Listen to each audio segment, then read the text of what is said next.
नमस्कार। आप सभी का चार कवि गोष्ठी में बहुत बहुत स्वागत है। ये जो गोष्ठी है चार कवि, वो आज की हमारा 22वां एपिसोड है, 22वीं गोष्ठी है। और मैं बहुत प्रसन्न हूँ कि हमारे जो प्रबुद्ध श्रोता हैं वो हमसे हमेशा पिछले 22 महीनों से लगातार जुड़ते आ रहे हैं। और वो श्रोता हमारे कवि भी रह चुके हैं, कई एक बार, कई दो बार। हमारे लिए बहुत हर्ष का विषय है कि हमारे साथ ऐसे प्रबुद्ध कवि गण भी जुड़ते हैं। जिसका भी माइक ऑन है वो म्यूट कर लें। ऐसे प्रबुद्ध कविगण जुड़ते हैं जो खुद बहुत नामी हैं, और फिर भी विशाखा जी मुझसे पूछ रही हैं, कैन यू हियर मी? तो नहीं विशाखा जी, आपकी आवाज नहीं आ रही है, लेकिन हम आप का नाम देख पा रहे हैं। आज के जो हमारे चार कवि हैं वो न्यू जर्सी से वंदना है, और वर्जीनिया से, माफ कीजिएगा, वर्जीनिया से अंबर शर्मा है, वर्जीनिया से ही सत्यपाल आनंद जी हैं, और चौथे कवि भी वर्जीनिया से ही हैं, मनीष दुबे जी। वो अभी तक जुड़ नहीं पाए हैं क्योंकि वो किसी मीटिंग में है, पर वो जल्दी ही आएंगे। और पहली बार ऐसा हुआ है कि तीन पुरुष कवि हैं और एक ही कवियत्री है, अक्सर उल्टा होता है। तो आज हम अपनी कवियत्री से ही, जैसे कहते हैं लेडीज फर्स्ट, उनसे शुरू करते हैं। वंदना जी वैसे बिहार से हैं और एमबीए किया हुआ है, बहुत ही प्यारे दो बच्चों की माँ हैं, और इनको फोटोग्राफी का बहुत शौक है। इतने सुंदर सुंदर ये अपने जो चित्र खींच कर लगाती हैं, तो हमें भी बहुत आनंद आता है उन्हें देखने का। और वैसे ये एक और चीज में बहुत माहिर हैं, और उसका जिक्र नहीं करती पर मैं करना चाहूंगी, ये बहुत अच्छे व्यंजन बनाती हैं। और उनकी जब तस्वीर लगाती हैं तो हमें लगता है ये न्यू जर्सी में क्यों रहती हैं, काश ये वर्जीनिया में रहती होती तो हमें भी कुछ स्वाद मिलता। लेकिन आज हम इनकी कविताओं का स्वाद लेंगे। तो वंदना जी, आपका बहुत बहुत स्वागत है। और देखिए, आपको खासकर सुनने के लिए अनूप भार्गव जी आए हैं, क्योंकि उन्होंने ईमेल में भी लिखा था कि अरे वो तो मेरे शहर की है, तो मैं उसको सुनने जरूर आऊंगा। तो बिल्कुल वंदना बिल्कुल। जी, आपका स्वागत है। आप नमस्कार। अपना नमस्ते आस्था, और सब आप सभी को नमस्कार। पहले तो माफी चाहूंगी आस्था, आपने पिछली बार बोला और मैं आ नहीं पाई थी क्योंकि कुछ व्यस्तता थी। और अनूप जी की बात कहूँ मैं तो वो तो उनसे एक शुरुआत ही हुई है मेरी एक जर्नी की यहाँ से। तो मैं अनूप जी का हमेशा बहुत बहुत की आभारी हूँ कि उनके एक उनके गाइडेंस में मुझे जो एक कविता का फिर से लिखने का एक जो कि मेरी कविता लिखने की जो शुरुआत हुई है एक जर्नी की, वो मुझे हमेशा उनके लिए आभारी हूँ। तो अभी जो मैं कविता सुनाने जा रही हूँ वो सावन का महीना आज से शुरुआत हो गई है। सावन के महीने की आज 14 जुलाई है, तो आज सावन के महीने की शुरुआत हो गई है। तो हमारे बिहार में एक सावन पुरिया होता है जो बेटियों को दिया जाता है, भेजा जाता है बेटियों के, अगर ससुराल में रहे या फिर कहीं भी है। जैसे मैं यहाँ हूँ तो मेरी माँ चाहती हैं कि मैं भेज पाऊँ कुछ उनके लिए, मेरे लिए। तो उसमें साड़ी और जो भी चूड़ी सिंदूर ये सारी चीजें भेजी जाती है। तो उसका एक बड़ा महत्व होता है, और बेटियों को भी उसकी बहुत बहुत हमेशा से एक उम्मीद होती है कि अब सावन पुरिया आएगा हमारे घर से। तो इसमें कुछ आंचलिक भाषा का भी यूज हुआ है, जो कि मेरी आंचलिक भाषा मगही है। तो उसका जो मीनिंग और जो अर्थ है वो मैं बताऊंगी। बहुत तो सुंदर। मैं शुरुआत करती हूँ कविता की। तो पहली कविता है सावन की आई बहार। छम छम गिरे बारिश की बूंदे, छम छम गिरे बारिश की बूंदे, सावन की आई बहार रे। अम्बुआ के डाली बैठी कोयल, बाबुल से पूछे कब आएगी बिटिया तुहार। बगिया के झूले खाली पड़े हैं, बगिया के झूले खाली पड़े हैं, सखियन सहेलियन की आस लगी है। खेतों में लचकाए हरियाले धान, पहरोपा पर बने हैं ढेरों पकवान। बिटिया दुलारी बाबा की प्यारी, बिटिया दुलारी बाबा की प्यारी, दूर देश जाके बस गई ससुराल। आस लगाए अम्मा मन में है सोचे, आस लगाए अम्मा मन में है सोचे, कब आएगी सावन में बिटिया हमार। घेवर मिठास लिए, घेवर मिठास लिए परदेस बैठी है बिटिया, घेवर मिठास लिए परदेस बैठी है बिटिया, नहर की सताए उसे याद, कब आएगी सावन पुरिया की सौगात। वाह बहुत अच्छे। वाह, बहुत अच्छा। जी, ये एक याद है जो हम बिल्कुल, वो बचपन की दिखाई याद दे है, रहा है और समझ भी हमेशा आ ध्यान रहा में। है। तो बहुत उसी को अपनी कविता में मैंने शब्दों में पिरोया है। सखी है साजन की चिट्ठी आई है, सखी है साजन की चिट्ठी आई है, गालों की लाली आंखों का कजरा, गालों की लाली आंखों का कजरा, पुलकित है अंग अंग, होठों पर मुस्कान लौट आई है, सखी है साजन की चिट्ठी आई है।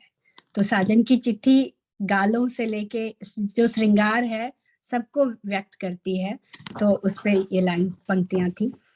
दूसरी अगली पंक्ति है, फूली सरसों हरियाले खेत, फूली सरसों हरियाले खेत, नव पल्लव संग भंवरों ने डाल पर मांजर की खुशबू लाई है, सखी है साजन की चिट्ठी आई है।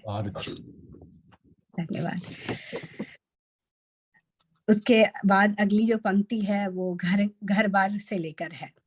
गैया की हुंकार, गैया की हुंकार साफ, गैया की हुंकार साफ, माँ को हिचकी आती बार बार। हम कहते हैं कि जब हिचकी आती है तो लगता है कोई याद कर रहा हो, तो वही उसी बात का जिक्र है। गैया की आज हुंकार साफ, माँ की को हिचकी आती बार बार, बाबूजी को है खूब आस, सखी है आज साजन की चिट्ठी आई है। बहुत अच्छे। धन्यवाद। अगली पंक्ति है, साजन की चिट्ठी है, साजन की चिट्ठी है फगुआ जैसी, रंग बिरंगी सौगात लाई है, साजन की चिट्ठी है फगुआ जैसी, रंग बिरंगी सौगात लाई है, ऋतुराज वसंत की छाया छटा छाई है, सखी है आज साजन की चिट्ठी आई है। वाह, बहुत अच्छा। तो वंदना जी, क्या कभी सच में साजन की चिट्ठी आई थी जब आप बिहार में थी? नहीं, बिल्कुल नहीं। पर ये उन परिवेश को देखकर जब मैं वहां थी, बहुत ही बचपन की बात है, कुछ बहुत बड़ी नहीं थी मैं, पर वो एक जो एहसास होता है लोगों को देखकर हमारे गांव घर में, वो हमेशा से एक जहन में था कि कभी मैं लिखूं तो लिखूं उसके बारे में। हमारे बाद वाली जनरेशन को पता ही नहीं होगा कि चिट्ठी होती क्या है। जी बिल्कुल। तो एक ये हमारे लिए तो एक अभी भी एक अच्छी चीज है कि हम उस मेमोरी को याद रखे हुए, हमारे जहन में वो सब चीज है, पोस्ट कार्ड और चिट्ठी का आना कैसे आता, डाकिया अगर आप का इंतजार। साजन की ईमेल आई है, साजन की ईमेल आई, उसमें वो मजा नहीं है। जी बिल्कुल, चिट्ठी आई है ज्यादा मजा है। नहीं तो अब तो वंदना बोलेंगी न्यू जर्सी में कि सावन का मौसम आया है, घटा उमड़ कर छाई है, और मेघदूत बनकर साजन की चिट्ठी आई है। चिट्ठी आई है।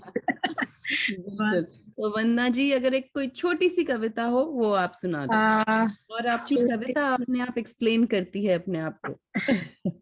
तो मैं छोटी सी बिना एक्सप्लेन किए हुए एक कविता सुना देती हूँ। ये साड़ी पे है। हम सब साड़ी पहनना अच्छा लगता है हमें, और खास करके हम लड़कियों औरतों को। और हम आपकी बहुत सुंदर साड़ी पहने हुए तस्वीरें भी देखते हैं फेसबुक में, अगर आप इनके फ्रेंड नहीं है तो हो जाए। जी। तो ये कविता है 6 गज। ये 6 गज मेरा विश्वास है, ये 6 गज मेरा विश्वास है, वो विश्वास जो आंचल फैलाकर अपने आराध्य से मंगल कामना करता है। ये वो है जिसमें माँ अपने बच्चों की तकलीफ समेट लेती है। इसी 6 गज में खोइछा देकर माँ बेटी को दुनिया की सारी खुशियां भरती है। ये 6 गज ही माथे पर रखकर मान मर्यादाओं की रेखा खींची जाती है। तीज त्योहार की रौनक है तीज त्योहार की रौनक है, यही बूढ़ी माँ की जरूरत है। तुम्हें क्या लगा मैं इसमें सिमट कर बन जाऊंगी? तुम्हें क्या लगा मैं इसमें सिमट कर बन जाऊंगी? नहीं, कभी नहीं। ये 6 गज वाला आंचल जब उड़ता है ना, तब मेरी आशाओं को पंख लग जाते हैं। धन्यवाद। अरे वाह, बहुत सुंदर, बहुत अच्छे, बहुत सुंदर। बहुत अच्छे। बहुत बहुत बहुत धन्यवाद वंदना। और मैं सभी को बताना चाहूंगी कि वंदना जॉब भी करती हैं फुल टाइम, और क्योंकि 2 छोटे बच्चे हैं, मेरे भी हैं, तो मैं समझती हूँ बहुत व्यस्त रहती हैं, पर फिर भी ये सोशल कॉजेज के लिए भी समय निकालती हैं, और अपने जो भी जितने तीज त्योहार हैं उनका बहुत अच्छे से पालन करती हैं, और हम सबको भी शिक्षा देती हैं। तो बस वंदना, आने के लिए बहुत बहुत धन्यवाद। और अब मैं हमारे दूसरे कवि को बुलाना चाहूंगी, और ये सबको बताना चाहूंगी कि हमारे जो चौथे कवि हैं मनीष जी, वो हमारे साथ जुड़ गए हैं। आपका बहुत बहुत स्वागत है मनीष दुबे जी। और देखिए, आप सबको सुनने के लिए हमारे बीच उपस्थित हैं धनंजय कुमार जी, राकेश खंडेलवाल जी, विशाखा ठाकुर जी, और अन्नदा पाटनी जी, अजय दशोतर जी, पुष्पा दशोतर जी, अनूप भार्गव जी, चारुलता जी, हरीश नवल जी, स्नेह सुधा नवल जी, और राधा रानी जी। और कुछ नाम ऐसे हैं जिन्हें मैं नहीं पहचान रही हूँ, विरमानी जी। तो आप सभी का बहुत बहुत स्वागत है कि आप हमें सुनने के लिए आए हैं। और अब मैं बुलाना चाहूंगी मेरे पड़ोसी अंबर जी को। वैसे तो वो मेरे बहुत ही जैसे विनीता तिवारी मेरे बहुत पास रहती हैं, पर हम कभी उनसे मिले नहीं हैं उनके घर जाके, वैसे ही अंबर शर्मा जी से भी कभी उनके घर जाके मिलना नहीं हुआ है, लेकिन फिर भी ये एशबर्न वासी ही हैं, तो ये मेरे पड़ोसी ही हुए। और अंबर जी को हमने जाना है बहुत सारे कवि सम्मेलनों से और रेडियो शोज से। ये आईटी प्रोफेशनल हैं, और ये बहुत सारे फंड रेजर्स करते हैं। इनका एक सपना है कि ये एनजीओ बनाएं जिसमें से जो हिंदी के राइटर्स हैं वो कैसे जल्दी से जल्दी छप सकें, उनकी मदद करें। और साथ ही फेसबुक पे इनका एक हिंदी कविता करके पेज है, जो फेसबुक का हिंदी कविता का शायद सबसे बड़ा प्लेटफॉर्म है।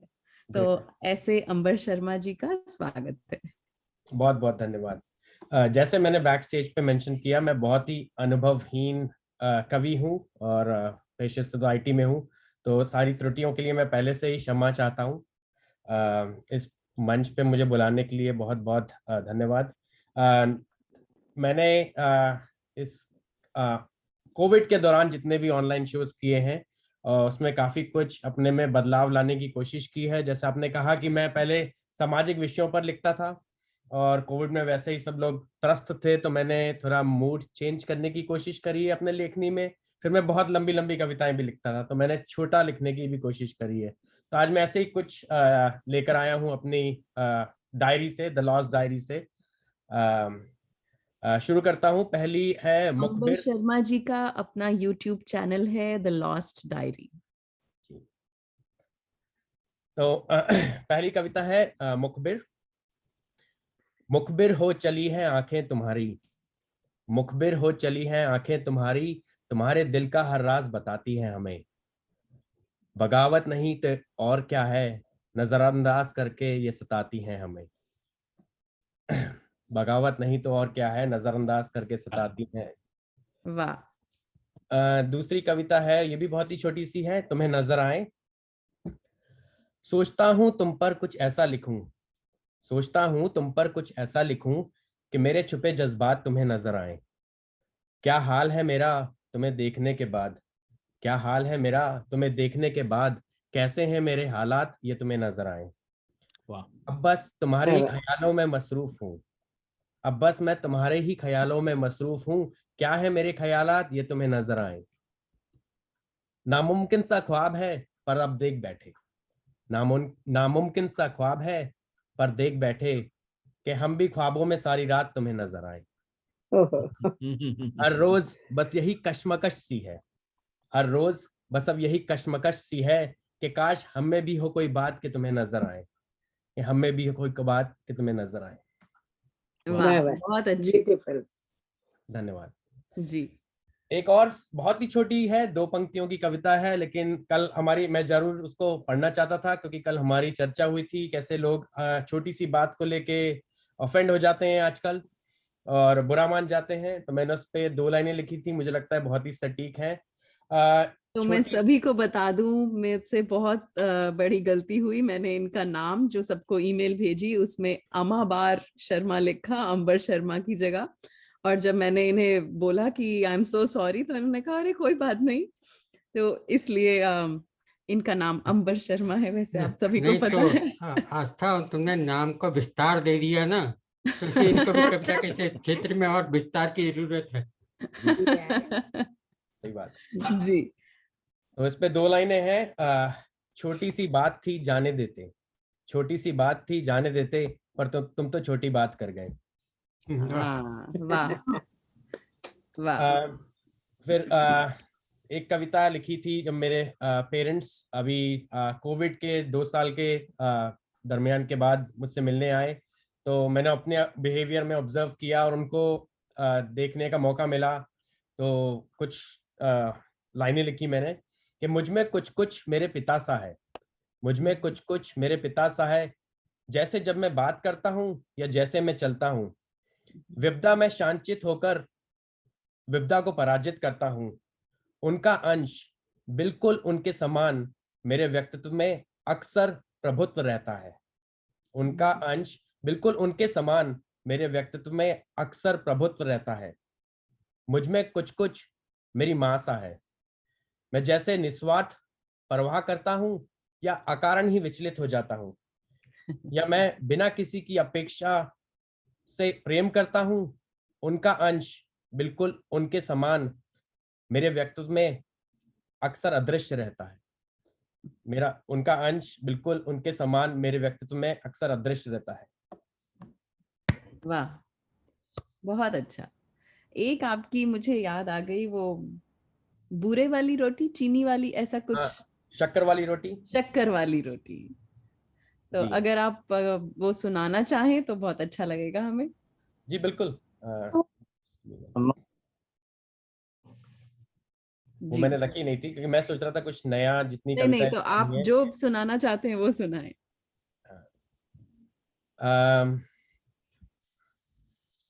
एक 4 लाइनें लिखी थी सपनों के ऊपर।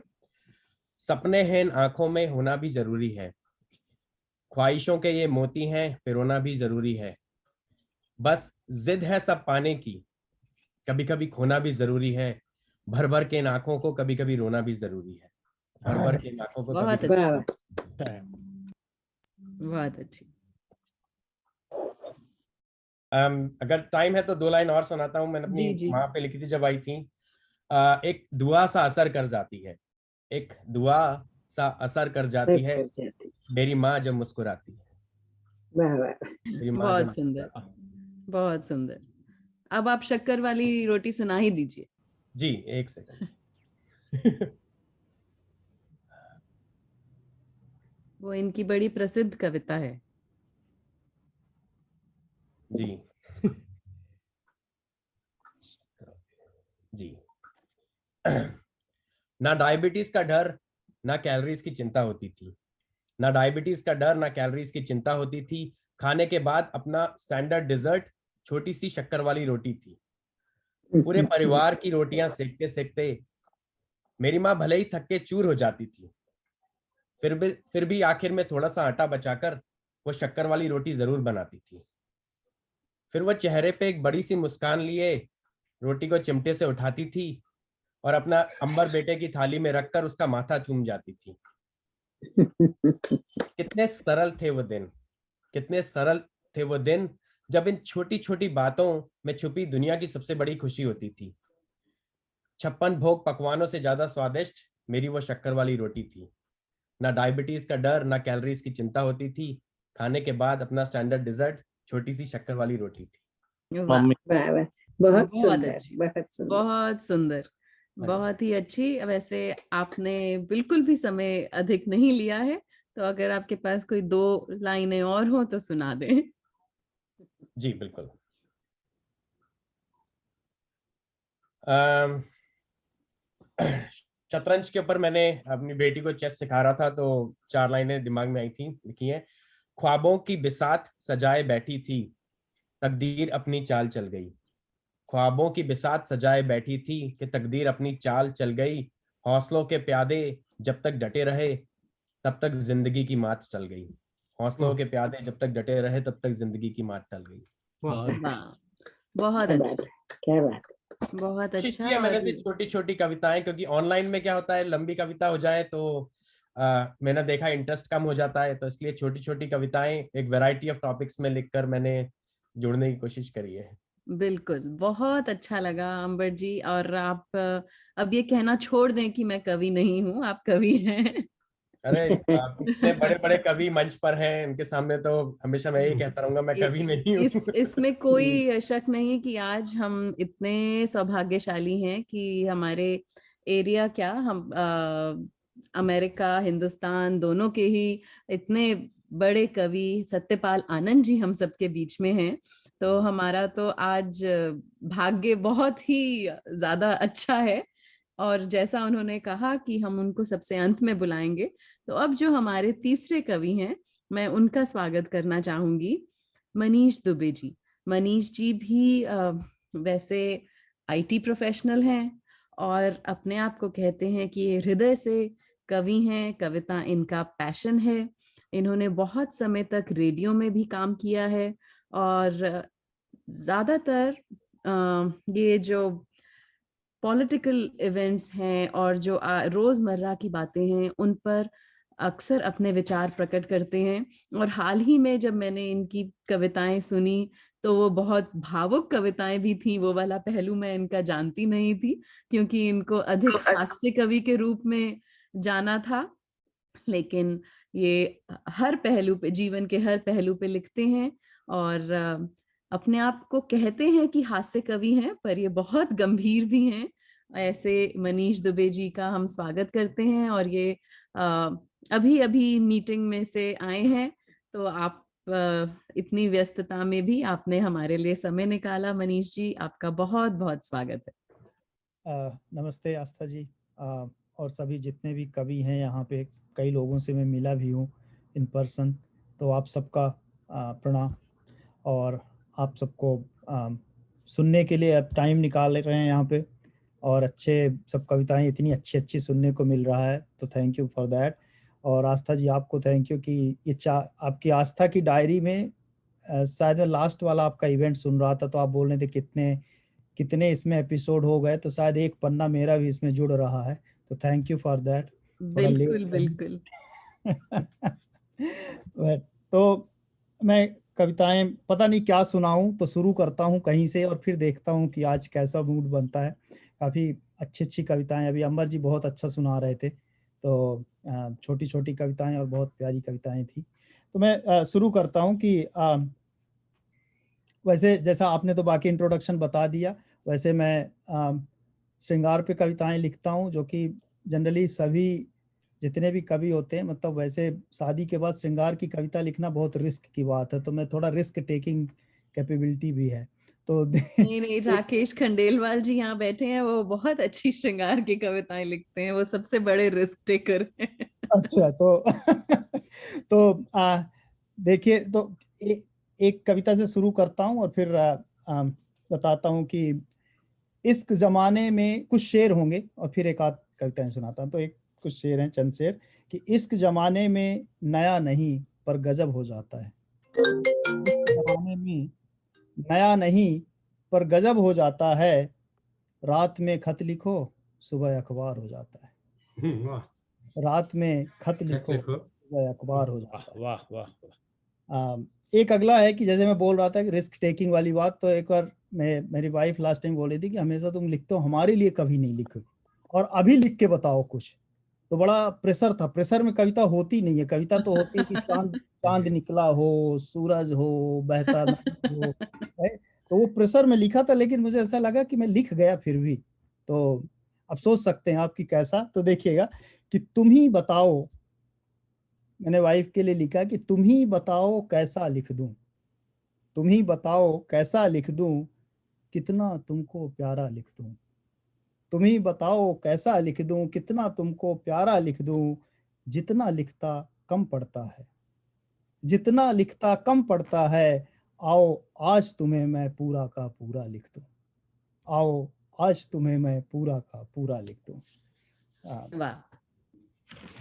उसके बाद एक आध और छोटे छोटे शेर हैं कि कभी कभी शेर लिखता हूँ, ऐसे दिमाग में आ गया तो एक आध शेर पढ़ता हूँ यहाँ से कि जो बेबाक था वो मेरे जिक्र पे बोलता नहीं है, जो बेबाक था वो मेरे जिक्र पे बोलता नहीं है, तेरे जाने से अफसोस तो है पर शिकायत नहीं है, तेरे जाने का अफसोस तो है पर शिकायत नहीं है, वो तो मैं था, वो तो मैं था कि मैं से मैं ना कह पाया, वो तो मैं था कि मैं से मैं ना कह पाया, वरना अब सभी कहते थे ये शख्स तेरे लायक नहीं है, वरना अब सभी कहते थे ये शख्स तेरे लायक नहीं है।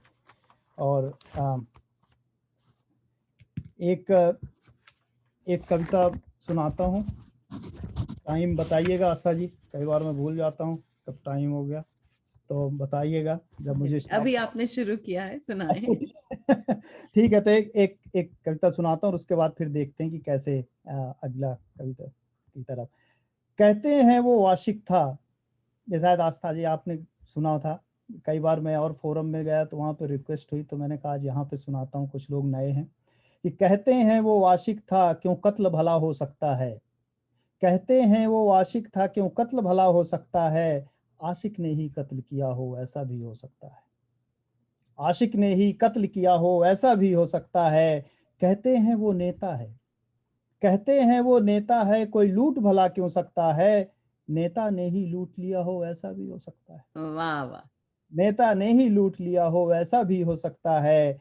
जब भी काले बादल आए जुल्फें उसकी लगती हैं, जब भी काले बादल आए जुल्फें उसकी लगती हैं, जुल्फें ना हो, जुल्फें ना हो बादल हो ऐसा भी हो सकता है, जुल्फे ना हो बादल हो ऐसा भी हो सकता है। हर 5 बरस में जब भी मुझको, हर 5 बरस में जब भी मुझको अच्छा सपना दिखता है, हर 5 बरस में जब भी मुझको अच्छा सपना दिखता है, ना हो चुनाव का मौसम वो क्या ऐसा भी हो सकता है, ना हो बिल्कुल, हमें तो चुनाव हर 4 साल में दिखता है अब।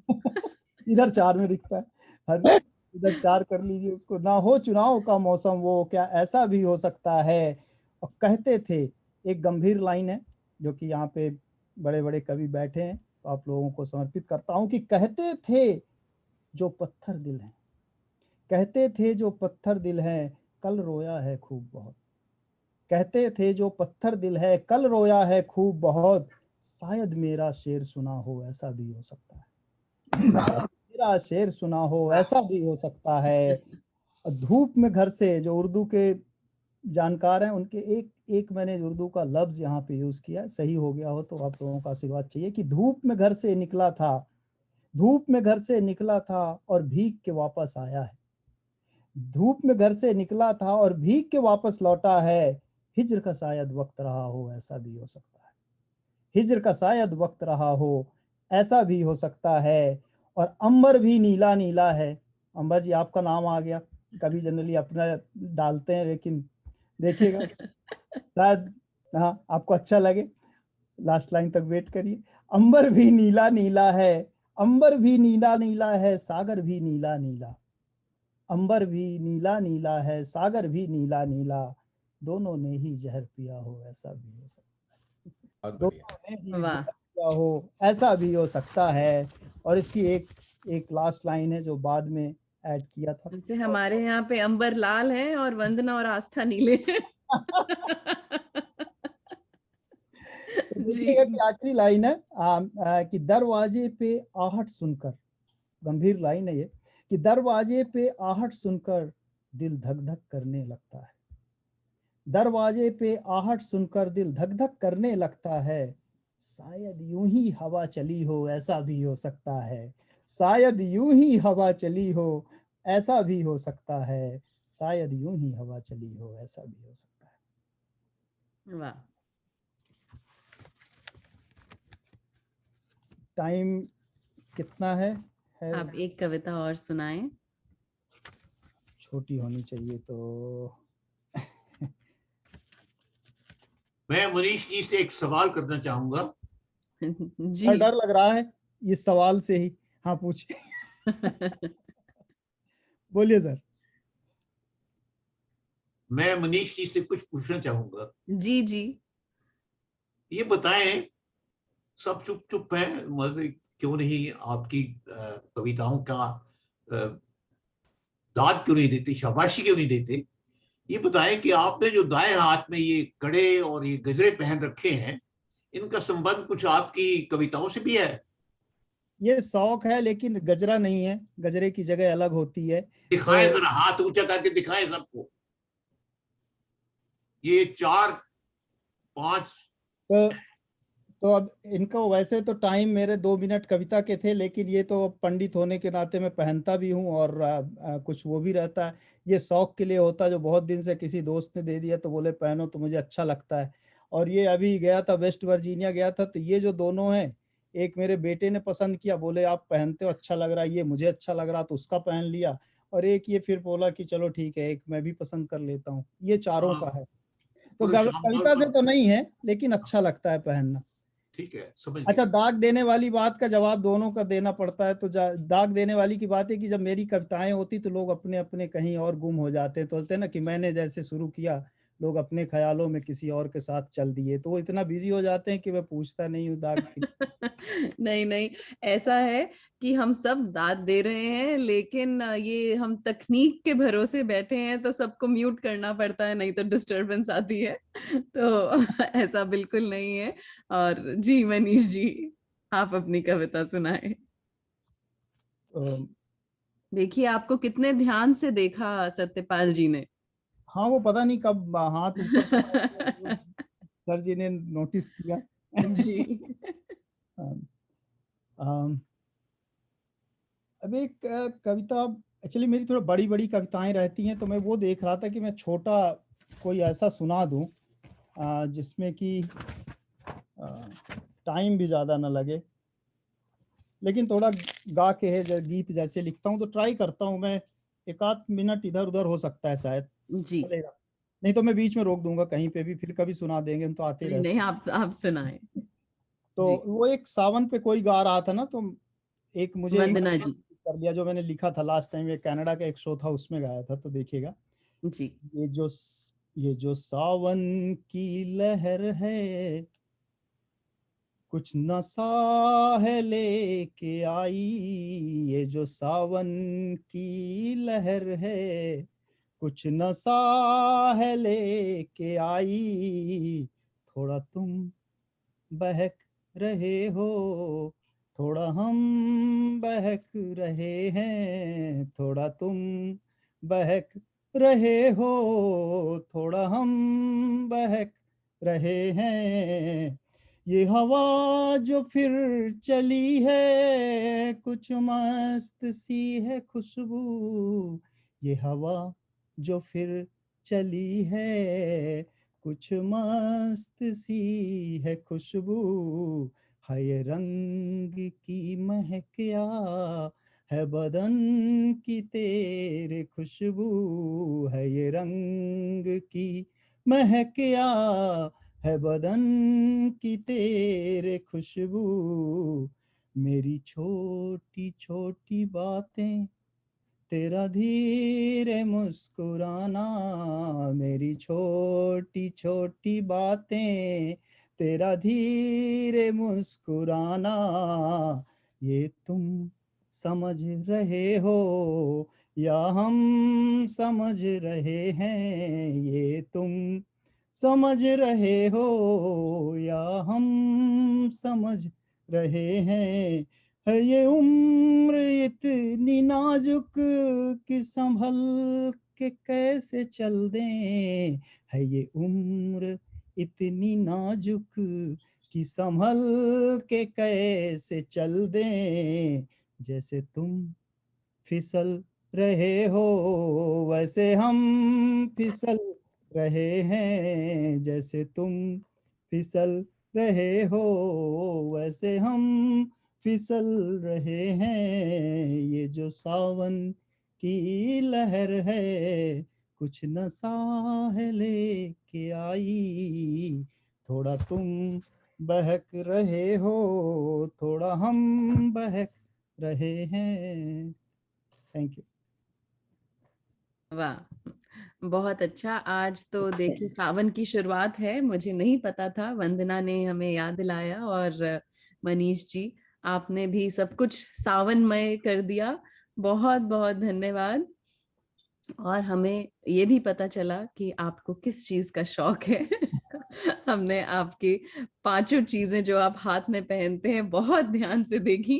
और अब मैं बुलाना चाहूंगी आज के हमारे, देखिए ये 4 कवि गोष्ठी जो है उसमें हमने ऐसा कोई पैटर्न नहीं रखा था कि कोई मुख्य अतिथि होगा या कोई अध्यक्ष होगा, लेकिन आज हमारे जो चौथे कवि हैं वो ऐसी हस्ती है कि वो मुख्य भी हैं, अध्यक्ष भी हैं, वो सभी कुछ हैं। और उनके बारे में मैं अधिक क्या बताऊं। हिंदी, उर्दू, अंग्रेजी और पंजाबी, इतनी सारी भाषाओं का ज्ञान रखने वाले, और साहित्यकार भी, और एक योग्य ज्ञानी पुरुष। अगर वो हमारे साथ ही हैं, हम ऐसा हो ही नहीं सकता कि उनसे बिना सीखे हम जा पाए। और मेरा पर्सनली ये सौभाग्य रहा कि हम उनके घर के बहुत पास रहते थे हरंडन में, और उनसे जब मिलने जाते थे तो वो ऐसा स्नेह देते थे, और कई बातें यूं ही वो बताते थे। उन्हें नहीं पता था कि वो हमारा ज्ञान वर्धन कर रहे हैं, लेकिन हमने उनसे बहुत सीखा, अभी भी सीख रहे हैं। और देखिए ये 92 इयर्स, जैसे मैंने लिखा था, ही इज 92 इयर्स यंग, और निरंतर लिख रहे हैं। इनकी आए दिन किताबें आती हैं, इनकी जो किताबें हैं वो देश विदेश में बहुत प्रसिद्ध हैं, और कितने ही खिताब इन्हें मिल चुके हैं। इनके बहुत सारे क्या क्या बोलूं, मुझे समझ ही नहीं आ रहा है। तो सत्यपाल जी, हम आपकी कविता ही सुनते हैं। इन्होंने मुझे कहा कि इनके पास कुछ हिंदी की भी नज़में हैं, मुख्यतः ये अंग्रेजी और उर्दू में अधिक लिखते हैं, तो ये आज हमारे साथ अपनी हिंदी की नज़में साझा करेंगे। सत्यपाल जी, आपका आने के लिए ही बहुत बहुत धन्यवाद, और अब हम आपको सुनना चाहेंगे। आज एक विशेष दिन है। आज मेरी मृत पत्नी की बरसी है, और इस हवाले से, इस संदर्भ में मैं शुरू करता हूं एक छोटी सी कविता से, जो हिंदी उर्दू में मिक्स है जी। और जरा उन पर गौर फरमाएं। उसकी पृष्ठभूमि यह है कि कनाडा में, जहां मैं कई वर्षों तक रहा हूं और पढ़ाता रहा हूं यूनिवर्सिटी में, ऊपर के इलाकों में जहां बहुत बर्फ पड़ती है, सुबह के वक्त जब बच्चे स्कूल जाते हैं तो वो बर्फ में लेटकर अपने शरीर का एक पूरा चित्र बना देते हैं उस नई नई ताजा ताजा गिरी हुई बर्फ में। और जब दोपहर के बाद स्कूल से वापस आते हैं तो देखते हैं कि क्या ये जो नक्श बना था स्नो ऐसे एंजल मौजूद है। तो उससे वो कहते हैं यहाँ हमारी गैर हाजिरी में बर्फ का फरिश्ता सोया था। It was a snow angel that who slept in this. तो इस नज्म का ये अंग्रेजी में भी लिखी गई और उर्दू में भी। इस नज्म का उन्वान था स्नो एंजल। ये पृष्ठभूमि बताना जरूरी था कि आपको समझ में आ जाए कि अपनी पत्नी के देहांत के बाद 50 वर्ष की एक साथ था, 50 वर्षों का। रात को कमरे का सन्नाटा चुप्पी, रात को कमरे का सन्नाटा जकड़ लेता है अपनी आहनी बाहों में और फिर लापटकता है उसी बिस्तर पे जिसकी बर्फ सी बर्राक चादर की हर एक सलवट में तुम लिपटी पड़ी हो। बहुत अच्छे, बहुत अच्छे। रात को कमरे का सन्नाटा, कमरे की चुप्पी जकड़ लेता है अपने आहनी हाथों में और फिर लापटकता है उसी बिस्तर पे जिसकी बर्फ सी राख चादर की हर एक सलवट में तुम लिपटी पड़ी हो। दाहिनी जानिब का हल्का झोल जिससे एक पूरे जिस्म का नक्शा उभरता है,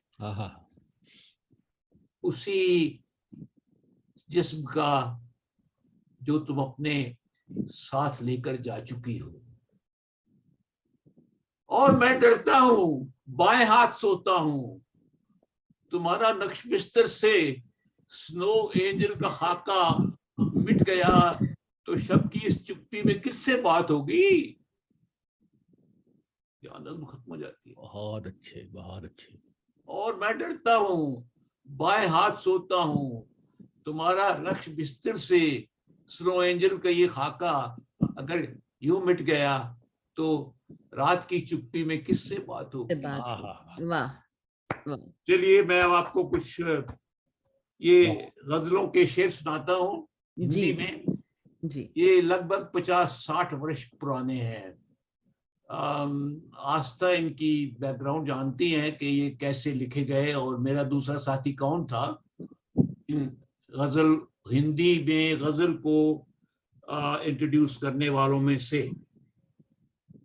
शेर जो है बता ये देती हूँ कि सत्यपाल आनंद जी और दुष्यंत कुमार जी दोनों ही साथ में थे और उन्होंने सबसे पहले ये चलन चलाया कि हम हिंदी में भी गजल लिखें। स्वागत है। ये क्लिष्ट हिंदी नहीं है क्योंकि गजल में गजल सुनाई जाने वाली चीज है। बिल्कुल बिल्कुल। और आप कभी सम्मेलन में या मुशायरे में गजल सुनाते हैं तो उसको फौरी तौर पर ही इंस्टेंटेनियसली ज़हन में, सुनने वाले के ज़हन में उतर जाना चाहिए। बिल्कुल। इसलिए इसमें क्लिष्ट शब्दों का प्रयोग बिल्कुल नहीं किया जाता, उर्दू में भी और हिंदी में भी। जी। यही गलियां हैं, ये पहला शेर जो है इसे मतला कहते हैं उर्दू में। मतला का मतलब है सूरज निकल रहा है। मतला सूरज का, सूर्य उदय होने को मतला कहते हैं। यही गलियां हैं, यही शहर के रास्ते मेरे, बिखरे दिखते हैं सभी राहों पे चेहरे मेरे। बिखरे दिखते हैं सभी राहों पे चेहरे मेरे, अब तो दृष्टि से भी खाली हैं।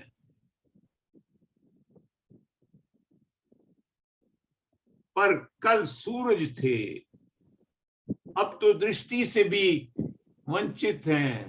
पर कल सूरज थे, चमकते कांच नहीं आंखों के हीरे मेरे। वाह, क्या बात है। ये मेरे शेर हैं या पुनर्जन्म के साथी, ये मेरे शेर हैं या पुनर्जन्म के साथी। कागजी शहर में उतरे हैं फरिश्ते मेरे। वाह वाह। कागजी शहर में उतरे हैं फरिश्ते मेरे। वाह वाह वाह। और अब भी जो समय की सीढ़ी से उतर कर देखूं, अब भी जो समय की सीढ़ी से उतर कर देखूं, वही गलियां हैं, वही शहर के रास्ते मेरे। वही गलियां हैं, वही शहर के रास्ते मेरे। और किसी सागर से न बुझ पाई मेरी प्यास कभी, किसी सागर से न बुझ पाई मेरी प्यास कभी। सूखे ही रह गए जीवन के जजीरे मेरे। खैर, अब मैं बीच में से आपको चुनिंदा कुछ न कुछ शेर सुनाता हूँ, ताकि आपको इरशाद। पूरी गजल सुनाने का मतलब नहीं है। कुछ तो ले लेती ये मतला है। मतला वो है जिसमें दोनों काफिये, राइमिंग वर्ड्स होते हैं। कुछ तो ले लेती घरों के आंगनों की भी खबर, सीढ़ियों से नीचे आ जाती अगर तेरी नजर। वाह, क्या बात है, वाह। कुछ तो आंगन की भी ले लेती खबर, कुछ तो ले लेती घरों के आंगनों की भी खबर, सीढ़ियों से नीचे आ जाती यदि तेरी नजर। और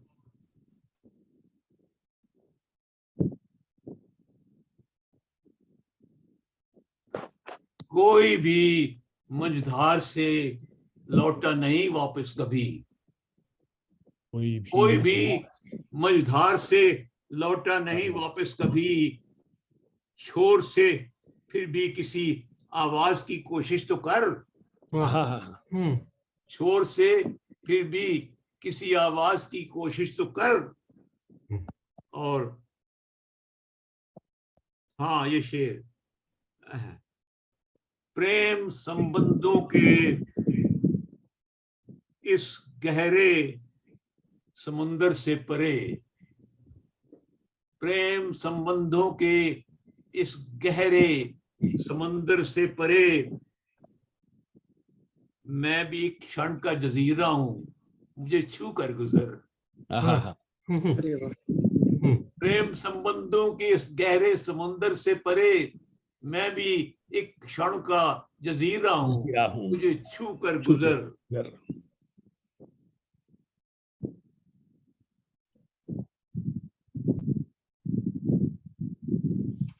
चलिए कुछ और शेर दूसरी गजलों के।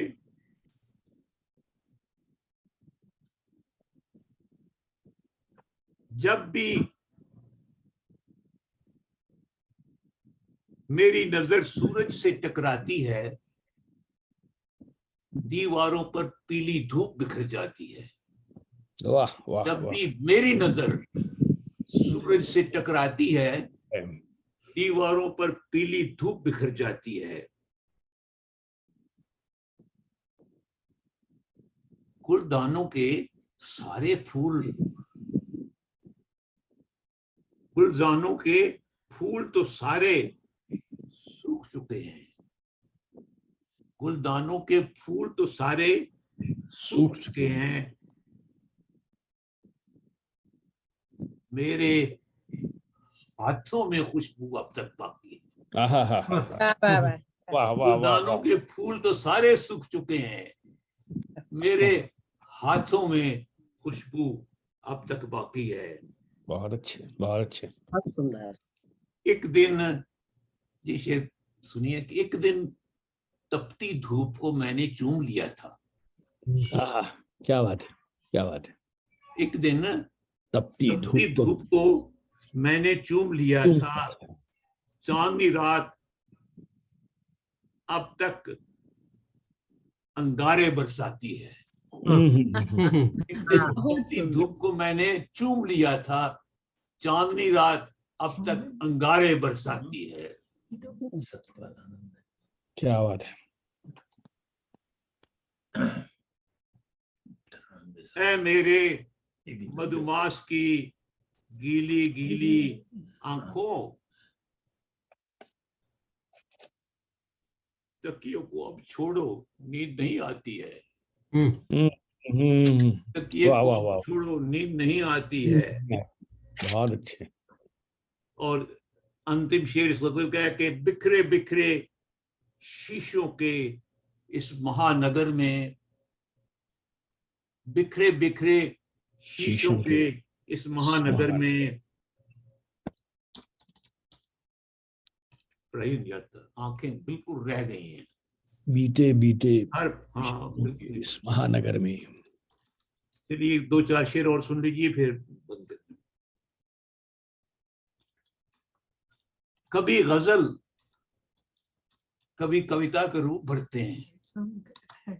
रूप भरना, कभी गजल कभी कविता का रूप भरते हैं। मेरे गमों के भी 100 वेश 100 मुखौटे हैं। मेरे गमों के भी 100 वेश 100 मुखौटे हैं। और महक गुलाब की बोतल में बंद बिकती है। महक गुलाब की बोतल में बंद बिकती है। चमन में फूल तो कागज के रोज खिलते हैं। वाह वाह। महक गुलाब की बोतल में बंद बिकती है। चमन में फूल तो कागज के रोज खिलते हैं। उन्हीं के हाथ पर रेखाएं उजली दिखती हैं। उन्हीं के हाथ पर रेखाएं उजली दिखती हैं। हर एक भोर जो सूरज की भांति चढ़ते हैं। वाह वाह। उन्हीं के हाथ। और एक शेर और इस गजल के, चले भी आओ कि जीवन का फैसला कर लें। चली भी आओ, बेहतर है, चली भी आओ कि जीवन का फैसला कर लें। चली भी आओ कि जीवन का फैसला कर लें।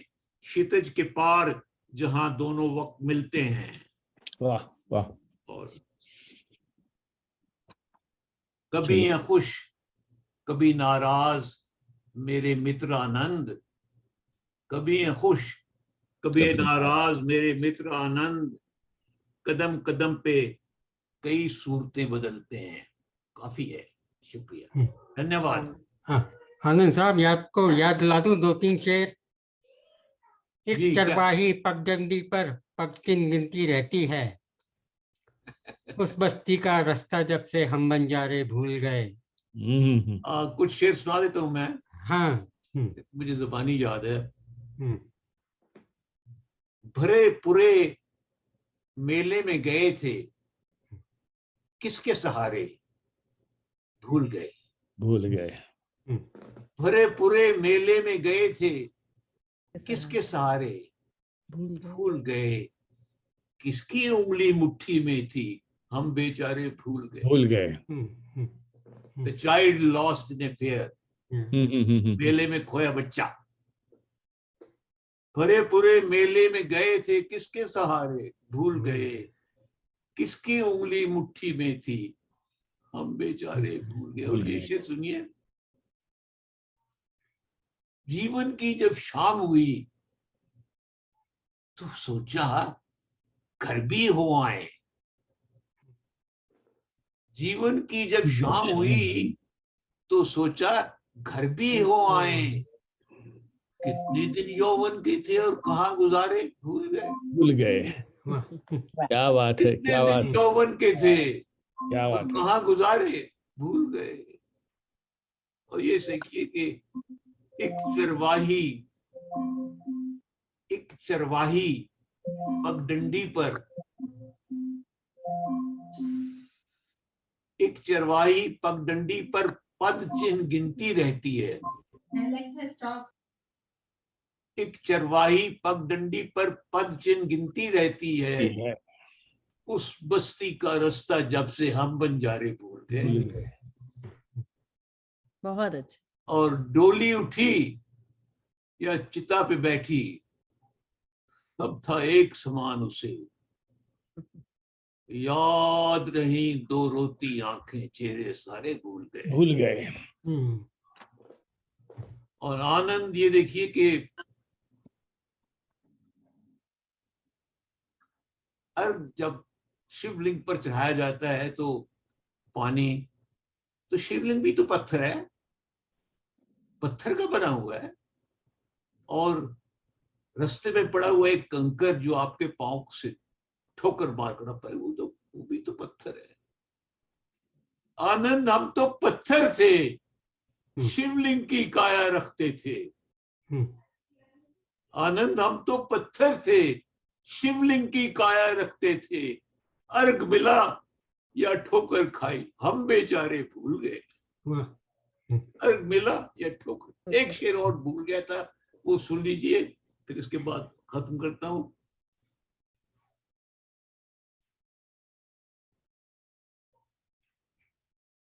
पड़ गए अपनी जान के लाले।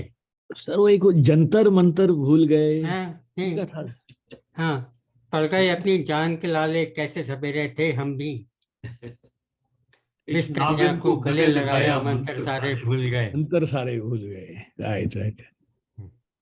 भूल गए शेर। उसके बड़ा एक में अच्छा ये था कि एक नागिन को गले लगाया, मंत्र सारे मंत्र सारे भूल गए। हाँ। जी जी। चलिए, क्षमा। नहीं नहीं, क्षमा नहीं। देखिए, आज आप हमारे बीच आए हैं, तो आप अगर और भी सुनाना चाहते हैं तो प्लीज सुनाएं। सब मंत्र मुग्ध होकर बैठे हैं और मेरे पास कुछ 20-21 मैसेज आए हुए हैं चैट में जो कह रहे हैं, वाह आनंद जी, बहुत अच्छा लग रहा है। ये हम सबका सौभाग्य है कि आज सर आपको सुनने को मिल रहा है। आस्था, थैंक यू सो मच जी, तुमने इनवाइट किया है सर को। वही हम सबका सच में सौभाग्य है। शायद सर मैं उनका मंजू श्रीवास्तव, आपने अभी कुछ दिन पहले अपनी एक पोएट्री मुझे पोस्ट से भेजी थी। आप मेरी दशा देखिए कि एक ऐसे व्यक्ति की जो जंगल में, भेड़ियों के जंगल में अपने मित्रों के साथ हो, और ये भेड़िया मौत का फरिश्ता एक एक करके सबको खा गया है, एक मैं अकेला रह गया हूं। अंतिम मित्र मेरा गोपीचंद नारंग था, जो मेरी ही उम्र का था, एक well known critic of Urdu. Urdu में हमारे सिर्फ 2 नाम थे जो गैर मुस्लिम नाम थे, हिंदुओं के नाम थे। मेरे जाने के बाद उर्दू में कोई गैर मुस्लिम नहीं रहेगा, खत्म। एक अरसा था, पूरा हुआ, एक युग बीत गया। अब मैं भी जाने वाला हूं, सामान तो गया। मुझे क्षमा कीजिए, मैं उठकर जाने वाला हूं।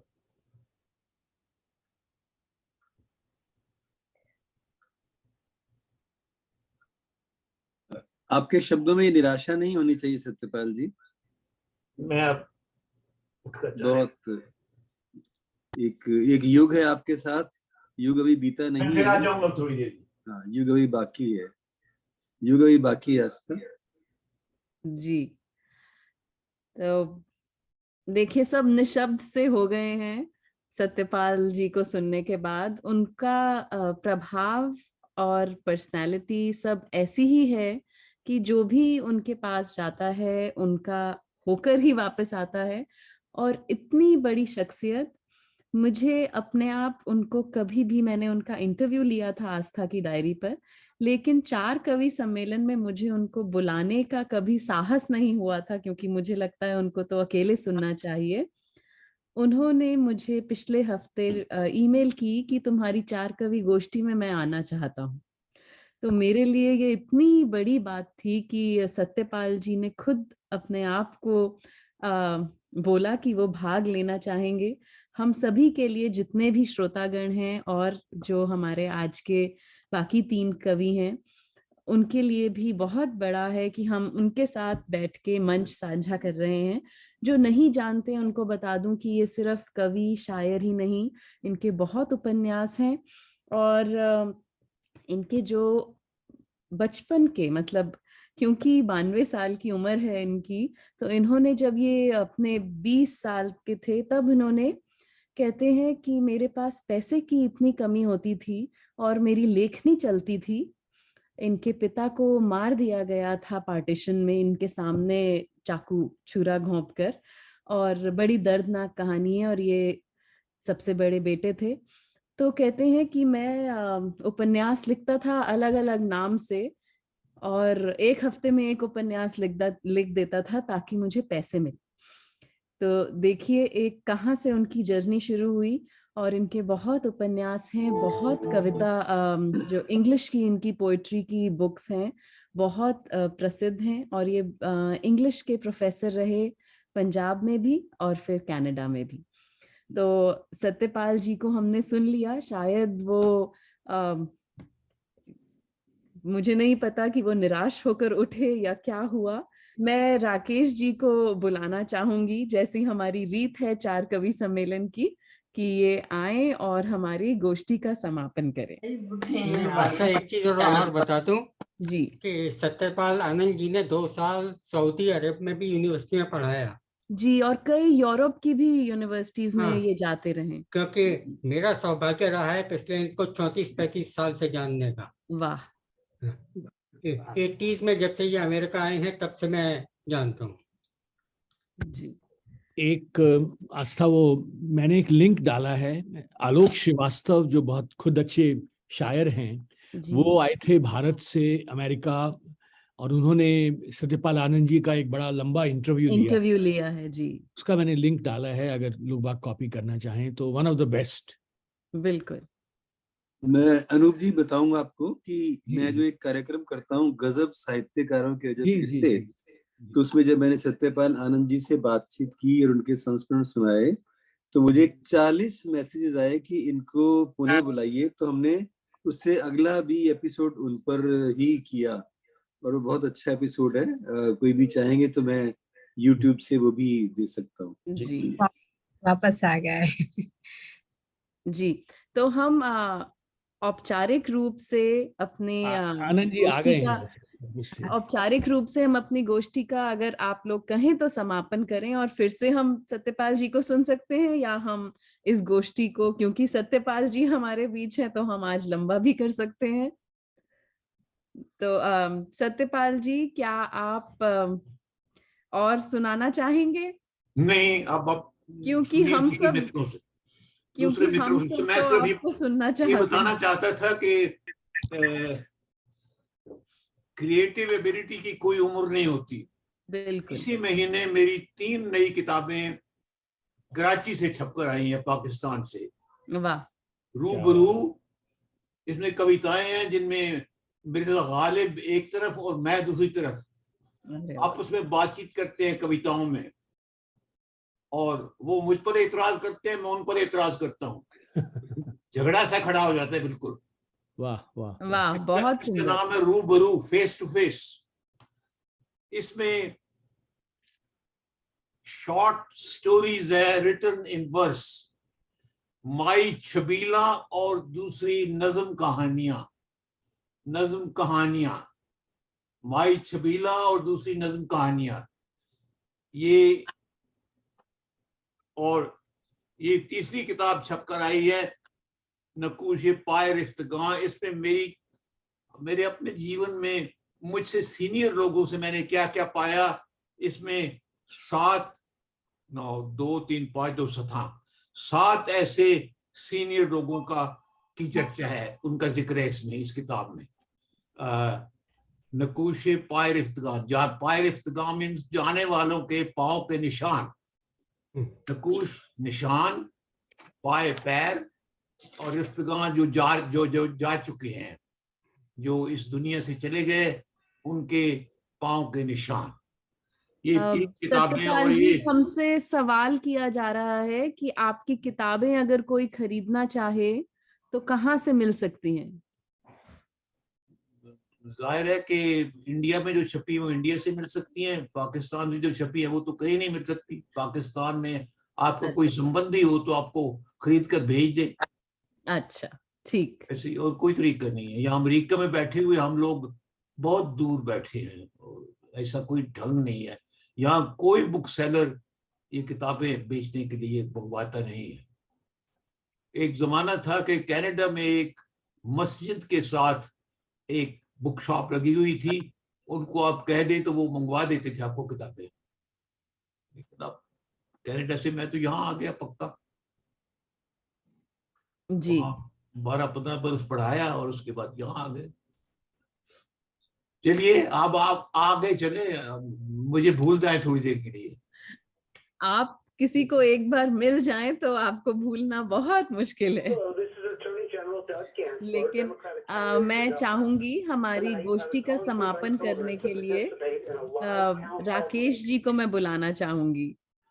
राकेश जी ने ऐसा कुछ चलन चलाया है कि वो हर बार हमारी गोष्ठी का समापन अपनी आशु कविता से करते हैं। राकेश जी, आपका स्वागत है। मैं आस्था जहाँ आज सारे लिखने वाले मौजूद हैं, मैं तो कभी लिखता ही नहीं हूँ, मैं भी लिखना शुरू करूंगा। तो कविता के अंबर पर उमड़ा,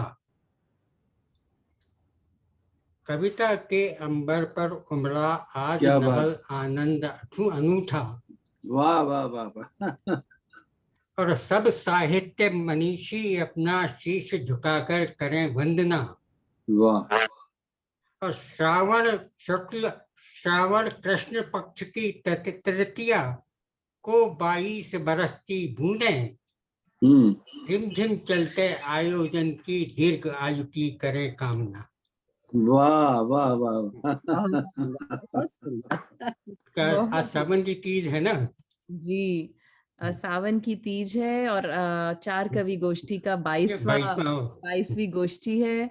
आपने सभी कुछ उसमें ला दिया है। बहुत नवल जी हैं, आनंद साहब हैं, अंबर हैं, मनीष हैं, वंदना हैं।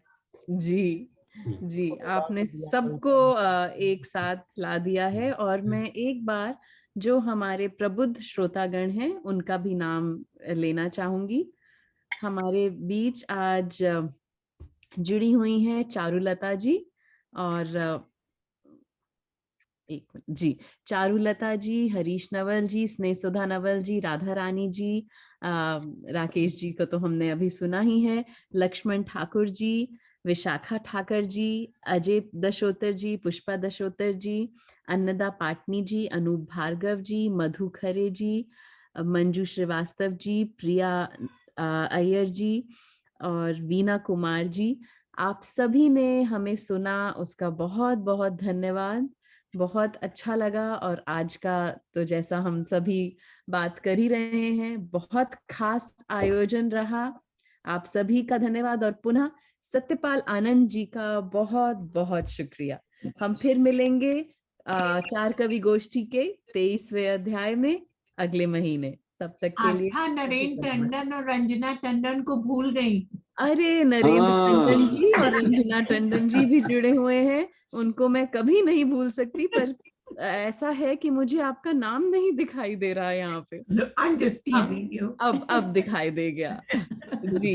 नहीं, नरेंद्र टंडन जी और रंजना टंडन जी, आप सभी का बहुत बहुत धन्यवाद।